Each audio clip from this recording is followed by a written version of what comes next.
नमस्कार. आता आपण पाहत आहोत नर्मदा पुराण अध्याय 97, गरुडेश्वर तीर्थ महात्म्य वर्णन.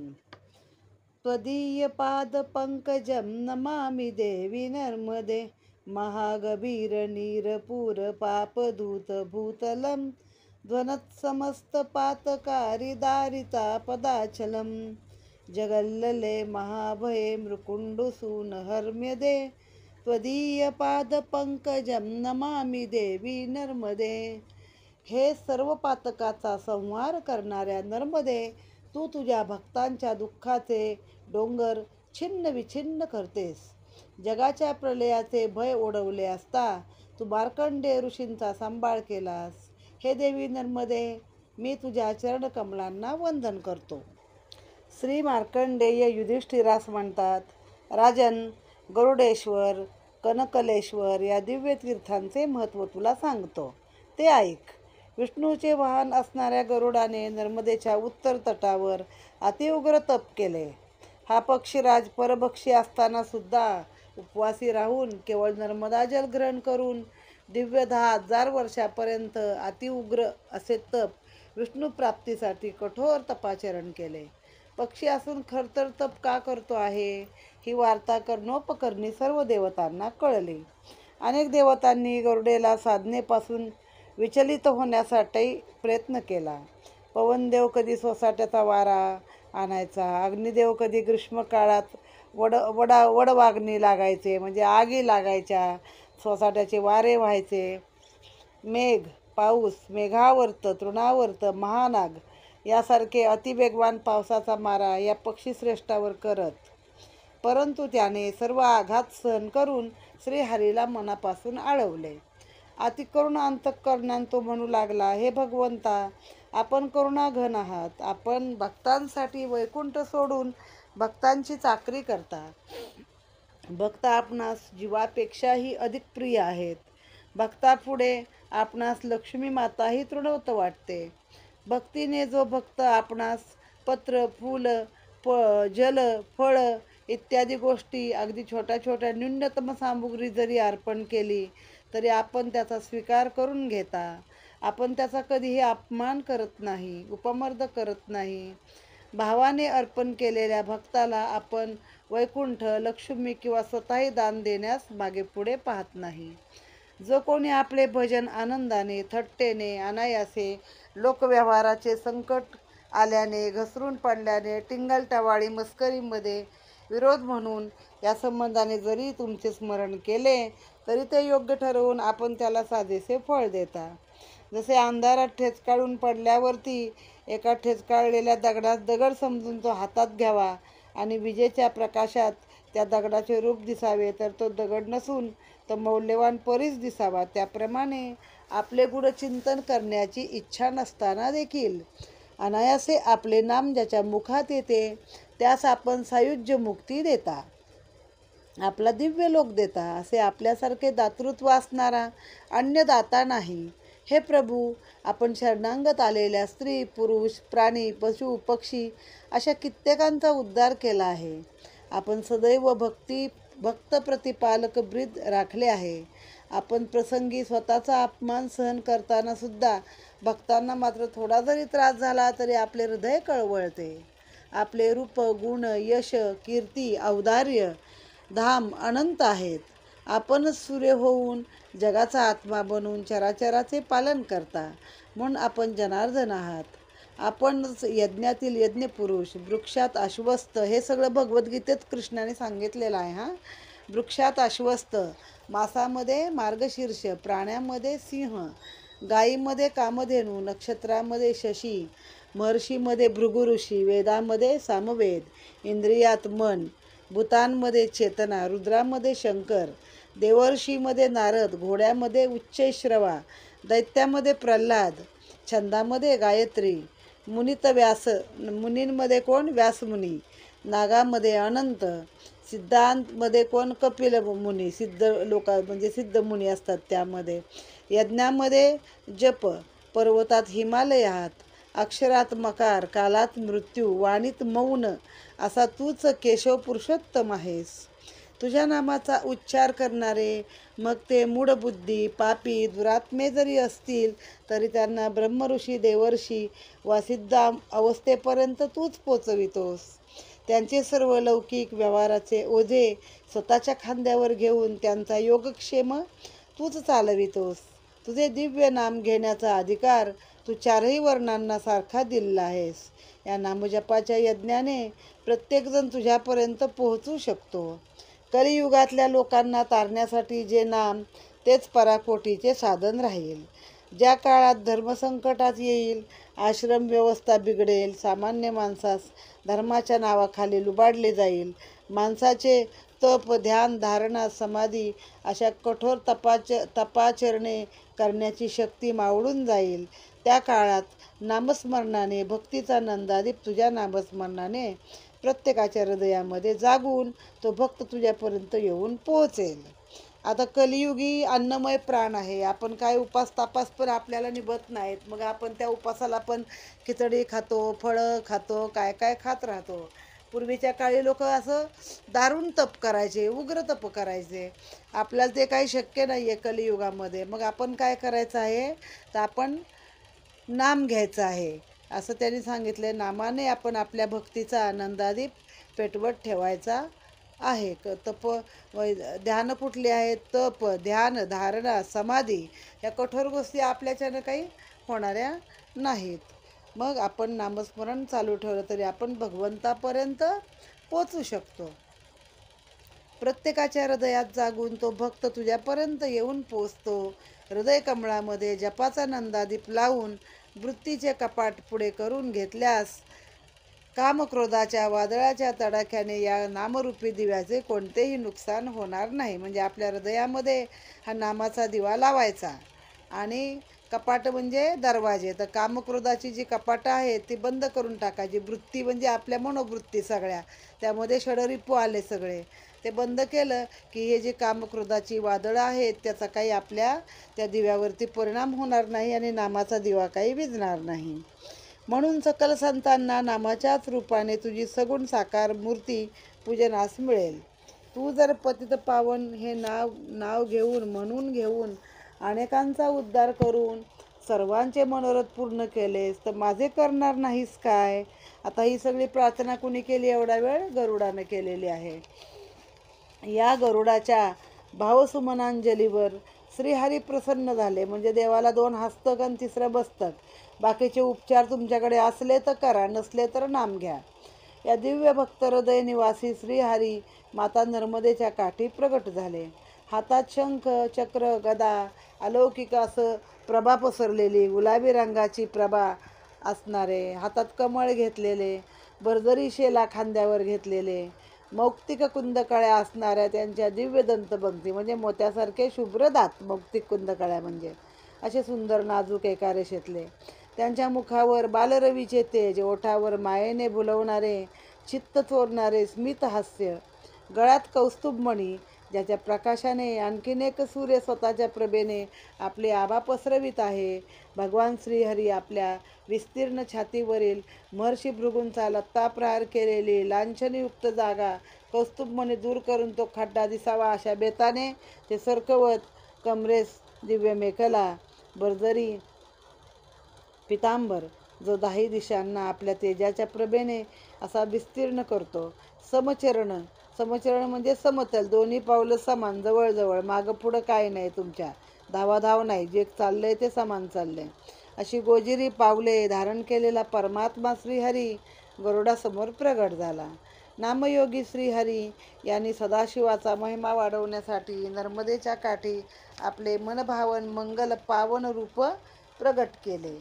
हे त्यांचे अलौकिक रूप माता नर्मदेने आणि शिवाने डोळे भरून पाहिले.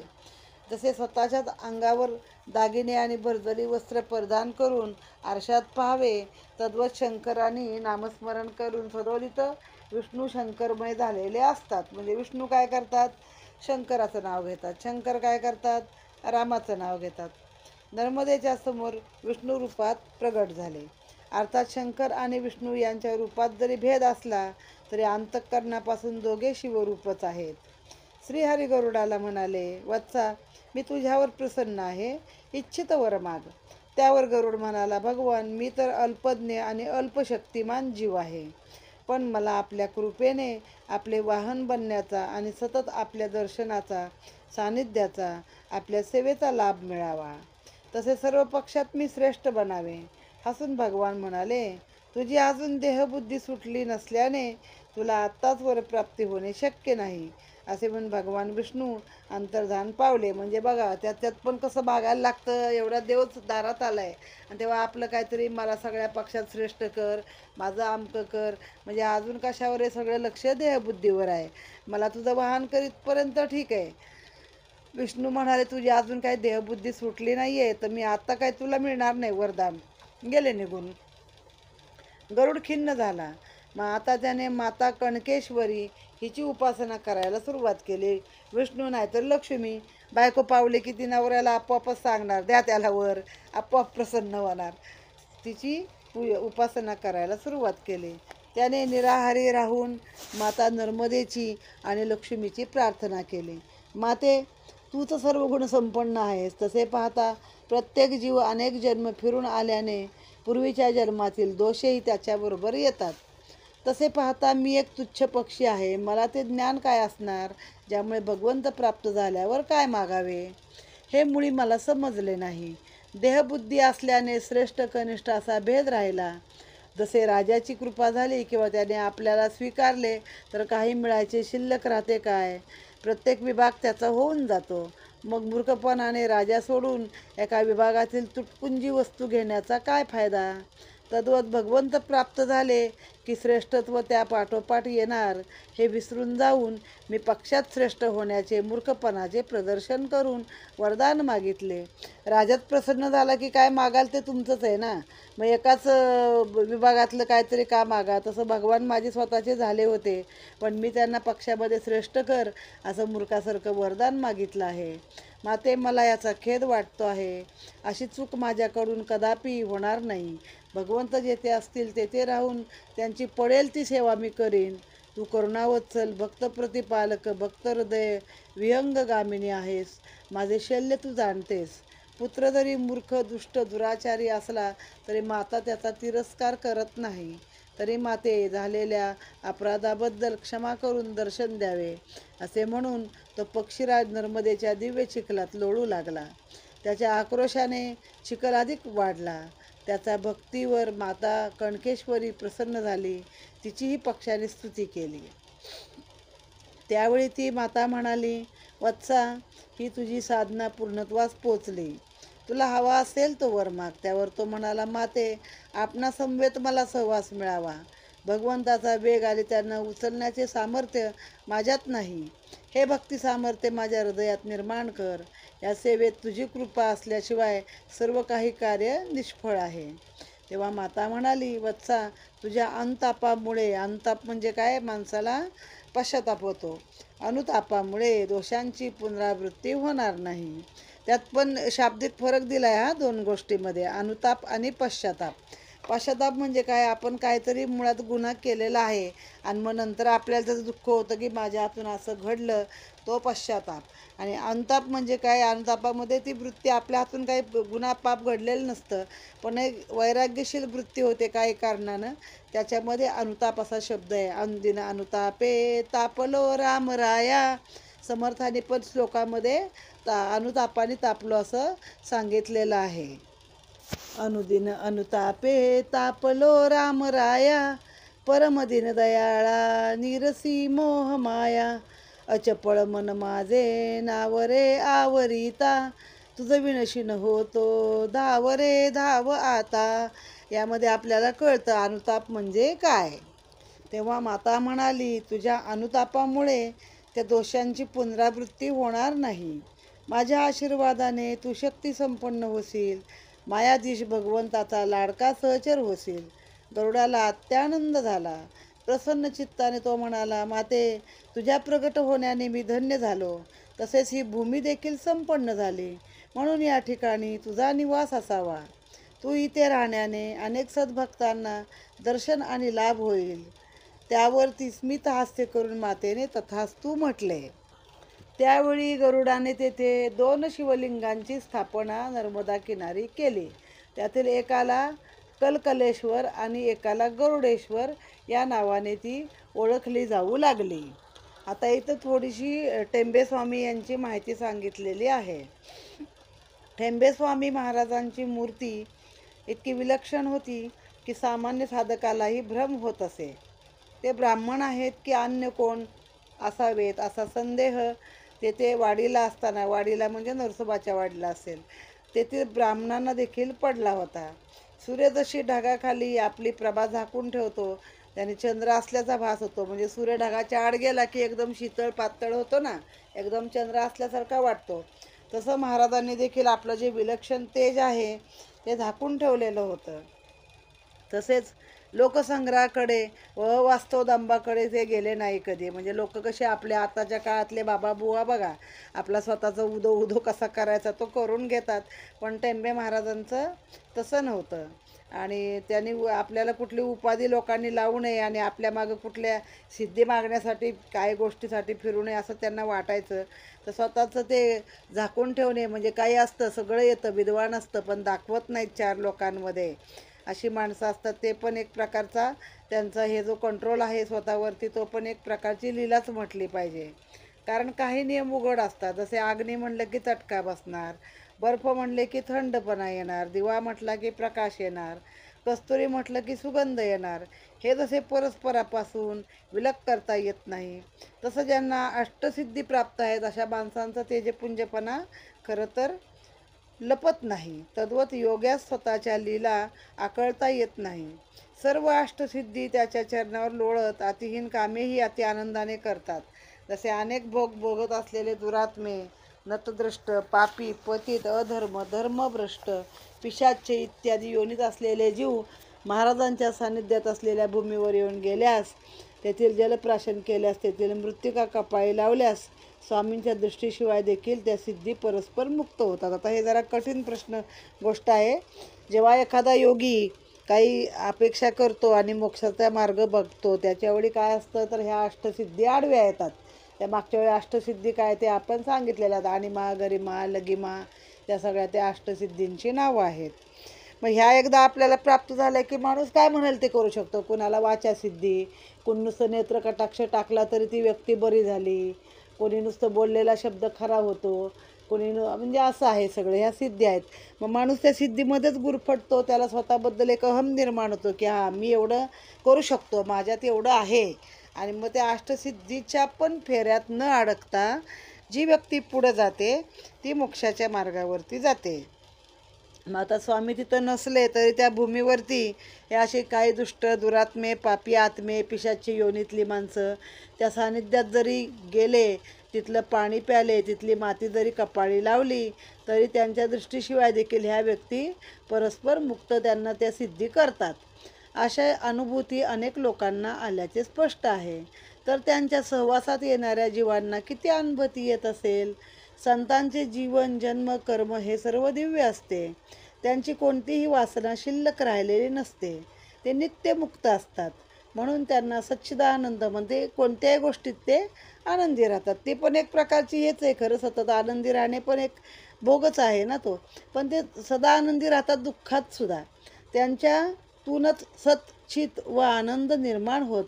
हे त्यांचे बीज हे आनंद असून मध्येही आनंद, अंती देखील आनंद हे असल्याने प्राप्तव्याची आणि मोक्षाची इच्छा शिल्लक राहिलेली नसते. म्हणजे ते मोक्षपदाला पोचायच्या आधीच आनंदामध्ये असतात. सुरुवात आनंद, शेवट आनंद.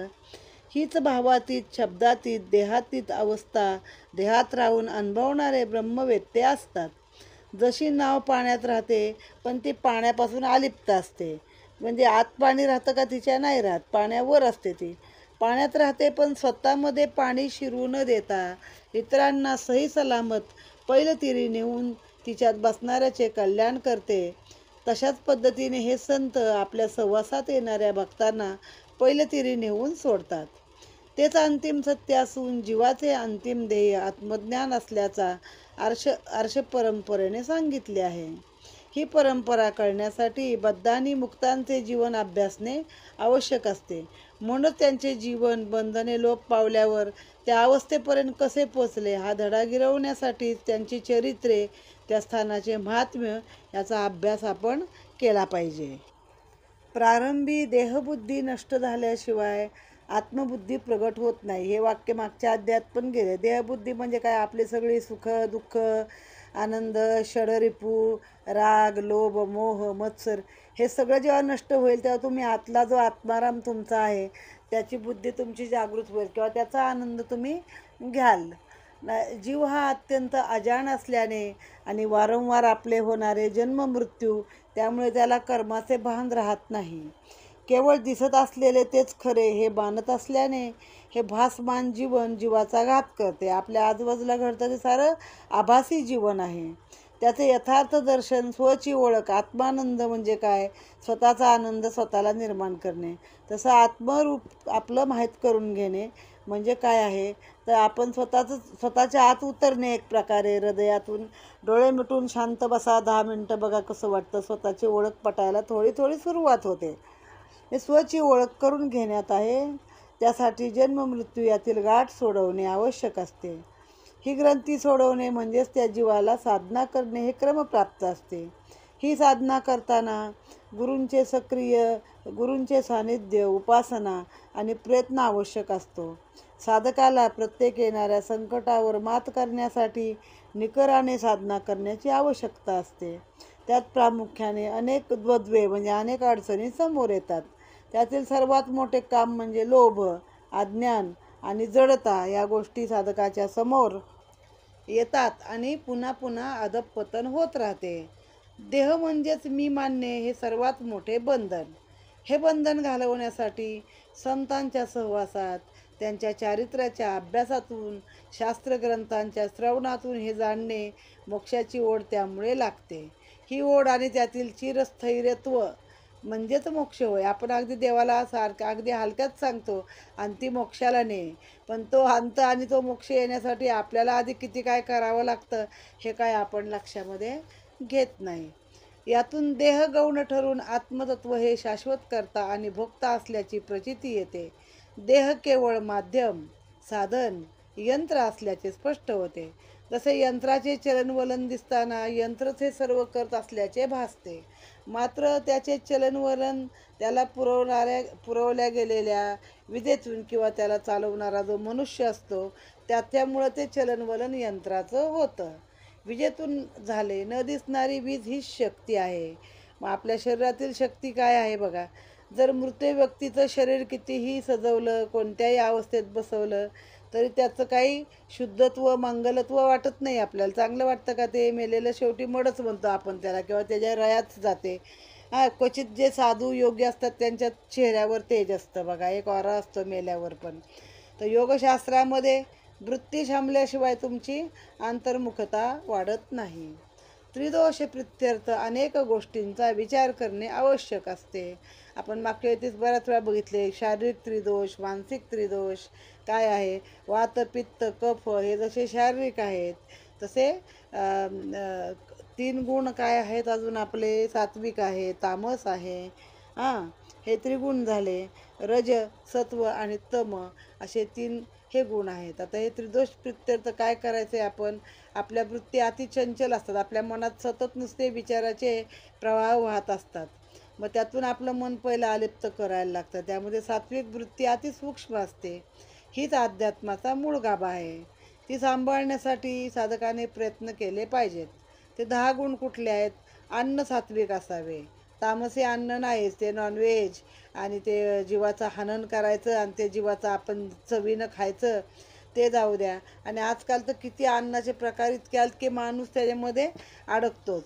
दुसरं आहे बसायचं स्थान किंवा राहण्याचं स्थान हे आपलं सात्विक पाहिजे. सात्विक काळात निद्रा करायची, त्याग, आचार, दिनचर्या, सात्विक लोकांचा सहवास, सात्विक ग्रंथाचे वाचन, सात्विक गुरूंकडून अनुग्रह मिळवणे, इष्टदेवतेचे ध्यान आणि सात्विक वृत्ती, कृती ही क्रिया करणे यावरून अंतर्मुखता वाढून चित्त स्थिर होते. म्हणून नर्मदा परिक्रमा करताना या 10 गोष्टींकडे साधकाने बारकाईने लक्ष देणे गरजेचे आहे. या 10 गोष्टीचे पालन वासुदेवानंद सरस्वती उर्फ टेंबे महाराजांनी केल्याचे दृष्टीस पडते. त्यामुळे आदराने मस्तक त्यांच्या चरणाशी नत होते. स्वामींनी आपल्या साधनेचा बहुतेक काळ हा कृष्णा तटावर नरसिंहवाडीस व्यतीत केला. मग अशी बोलले मी, वाडी म्हणजे नरसिंहवाडी. त्यांच्या साधनेची इतकी विलक्षण गती होती की दररोज दत्तात्रय त्यांच्याबरोबर ती बोलत असत. प्रत्येक गोष्ट व त्याचा खुलासा दत्तात्रयांना विचारूनच होई. त्यावरून देव आणि भक्ताचे अद्वैत स्पष्ट होते. या अवस्थेला पोचलेले असताना देखील आपल्या संन्यास आश्रमाचे नियम त्यांनी काटेकोरपणे पाळले. म्हणजे आता कसं नामदेवांना एकदा गर्व झाला होता ना, माझ्या कीर्तनामध्ये देव स्वतः येऊन नाचतो साक्षात. आणि मग गोऱ्या कुंभारांनी सांगितलं मुक्ताई आणि त्यांनी परीक्षण केलं. अजून हे कच्चं मडकं म्हणतात ना नामदेवांना. तर इथं बघा दत्त माझ्याशी स्वतः बोलतात, तरी पण त्यांनी जे नियम आहेत ते आपले संन्यास आश्रमाचे काटेकोरपणे पाळलेले आहेत.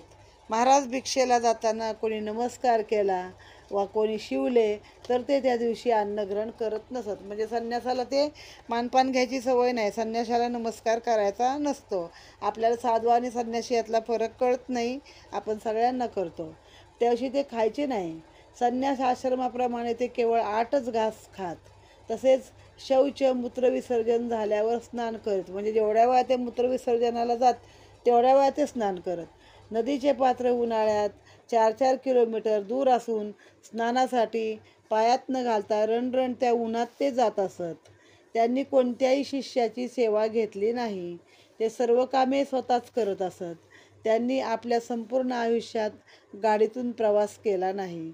रोज 30-32 किलोमीटर अनवाणी चालत असत.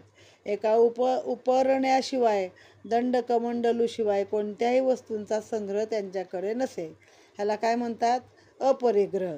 ही अपरिग्रहता थक्क करणारी आहे. काही तर साधू संन्यासी असे असायचे, एक कोणतरी मी वाचलं होतं त्यांच्याबद्दल, बहुतेक दत्त महाराज किंवा दत्तम भट्ट महाराज म्हणायचे. त्यांना एक तांब्या किंवा कमंडलू लागायचा. मग पहिला दुसरा कोणी नवा कमंडलू अर्पण केला किंवा तांब्या त्यांना दिला की पहिला तांब्या ते नदीत फेकून द्यायचे. पण त्यानंतर किती लोकांनी डुबक्या मारल्या तर तो तांब्या त्यांचा कधीही मिळालेला नाही. काही संत एक कफनी दिली, एक वस्त्र दिलं भगवं की एक वस्त्र लगेच नदीत सोडून द्यायचे. म्हणजे परिग्रह करायचा नाही, साठवणूक करायची नाही.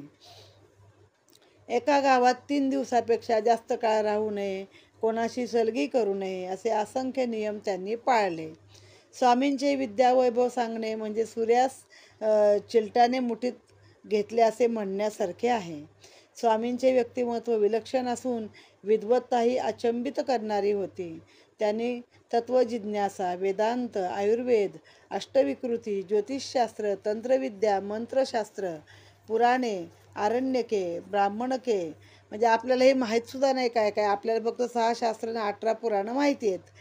पुराणे, आरण्यके, ब्राह्मणके, स्मृतिग्रंथ, सर्व शास्त्रीय उपनिषदे, अश्वविद्या, राजकारण, गर्भसंस्कार, व्याकरण, छंद, निरुक्त, छाया, कल्प, योग, योगांगे, योगचिकित्सा, योगपंचीकरण, योगविद्या, योगमुद्रा, तीर्थमहात्म्य, शांकर भाष्य, संगीत, साहित्य, गणित आदी असंख्य क्षेत्रात त्यांना गती असून त्यांनी कोणतेही संदर्भ ग्रंथ न घेता अस्खलित वाणीत सरस्वतीच त्यांच्या मुखातून बोलत असे.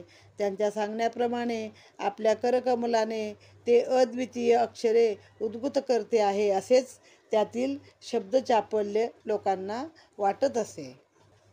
आपली इष्टदेवता दत्तात्रेयाच्या चरणकमलावरची आत्यंतिक भक्ती म्हणजे त्यांच्या पायाशी असणारी भक्ती, तसेच आपल्या ज्ञानाबद्दल असणारी उदासीनता. लोकांना एवढंसं काही आलं की गर्व होतो ना, पण त्यांना स्वतःच्या ज्ञानाबद्दल उदासीन वृत्ती होती.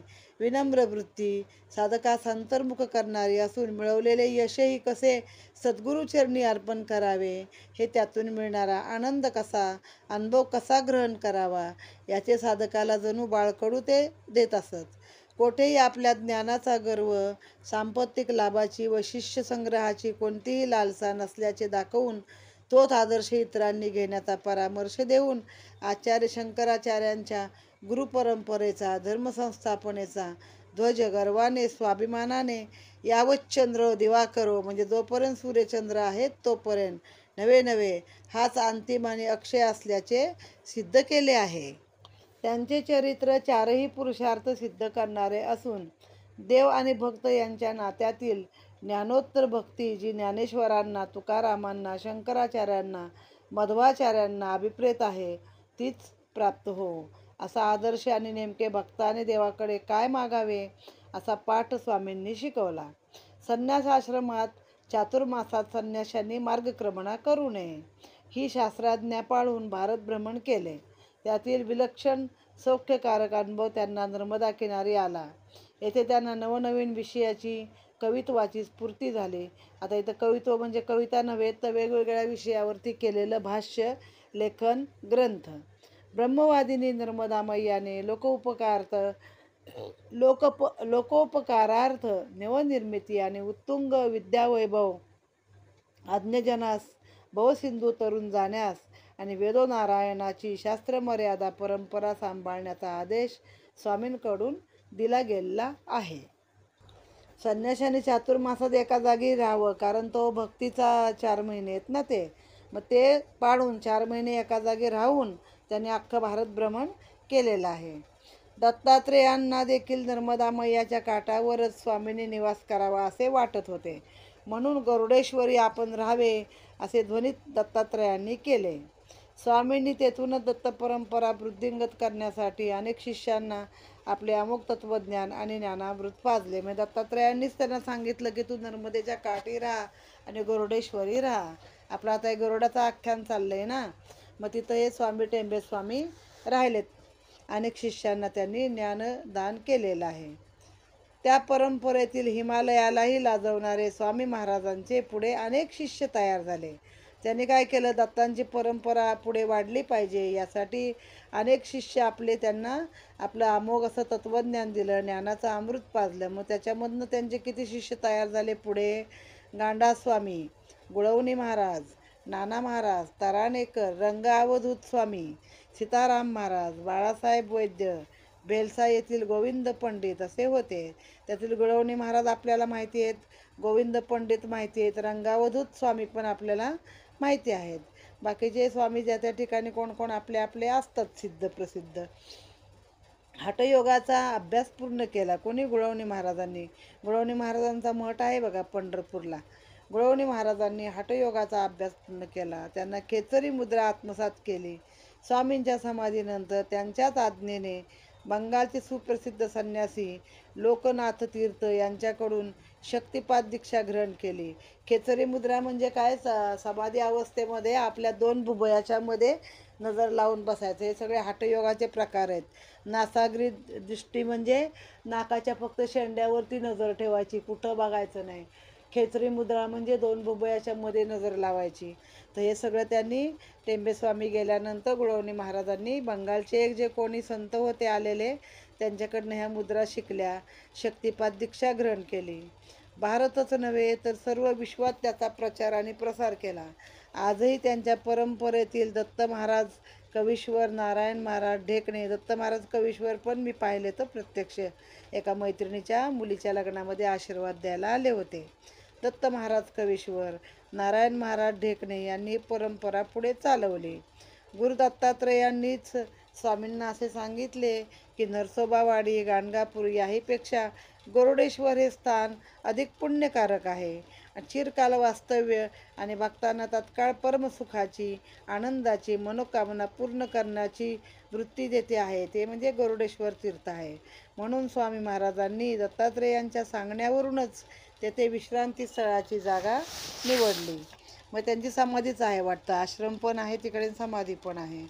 हे स्थान अतिशय पवित्र असून मनाचे चंचलत्व कमी करणारे आहे. वैराग्यापुढे नतमस्तक करविणारे आहे. येथील परिसर, वाहणारी नर्मदा मैया विलोभनीय दिसते.